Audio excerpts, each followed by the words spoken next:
Methanol கலந்த கள்ளச்சாராயத்தை பருகி 35க்கும் மேற்பட்டோர் பலியாகி இருக்கக்கூடிய ஒரு சூழல்ல மெத்தனால் கலந்த கள்ளச்சாராயத்தை பருகுனா என்னென்ன மாதிரியான பாதிப்புகள் ஏற்படும் அப்படிங்கிறத பார்க்கலாம். இது வேதிப்பொருள் தயாரிப்பில் பயன்படுத்தக்கூடிய ஒரு பொருள் தான் மெத்தனால்.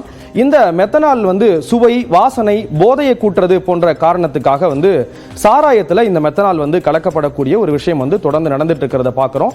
அதனால பாதிப்புகள் ஏற்படுறதையும் நம்ம பார்க்க முடியுது. இந்த நிலையில தான் இப்போ மெத்தனால ஒருத்தர் மெத்தனால் கலந்த சாராயத்தை ஒருத்தர் பருகிறார் அப்படின்னா அந்த மெத்தனால் என்ன ஆகுதுன்னா உடம்புக்குள்ள போனதுக்கு அப்புறம் ஃபார்மல் டீஹைடா மாறுது.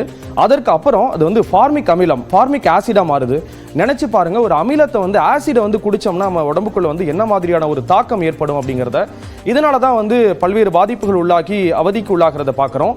ரத்தத்தில் அமிலத்தன்மை, அந்த ஃபார்மிக் ஆசிடின் காரணமாக ரத்தத்தில் அமிலத்தன்மை அதிகரிக்குது.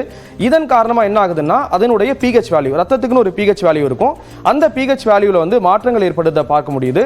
அதன் தொடர்ச்சியாக என்ன ஆகுதுன்னா கார்பன் டை ஆக்சைடு வெளியேற்றம், ரத்தத்தில் கார்பன் டை ஆக்சைடு வெளியேற்றம் அதிகமாக ஆகி அதன் காரணமாக மூச்சு திணறல் போன்ற பிரச்சனைகள் ஏற்படுது. இதே நேரத்தில் இன்னொரு பக்கம் பார்த்தீங்கன்னா மூச்சு திணறல் தொடர்ந்து அதிகரிக்கும் பொழுது என்ன ஆகுதுன்னா இதய தசைகளில் சுருங்கி விரிகிறது குறையக்கூடியதையும் பார்க்க முடியுது. இது ஒரு பக்கம். அப்படின்னா பார்வை நரம்பு துண்டிக்கப்பட்டு கண் பார்வை இழப்பு ஏற்படுறதையும் பார்க்க முடியுது. பொதுவாக ரொம்ப கம்மியான அளவில் குடிக்கும் பொழுது கண் பார்வை இழப்பு போன்ற பிரச்சனைகள் ஏற்படுறதா சொல்றாங்க மருத்துவர்கள்.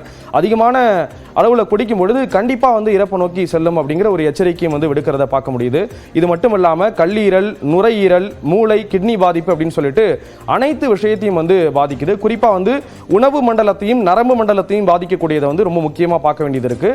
இறுதியாக பார்த்தீங்க அப்படின்னா மூளைக்கு செல்லக்கூடிய ஆக்சிஜன் அளவு குறைந்து இதன் காரணமாக மூளைச்சாவு ஏற்பட்டு இறுதியா மரணமடையக்கூடிய ஒரு சூழல் தான் ஏற்படுறது வாடிக்கையா இருக்கு.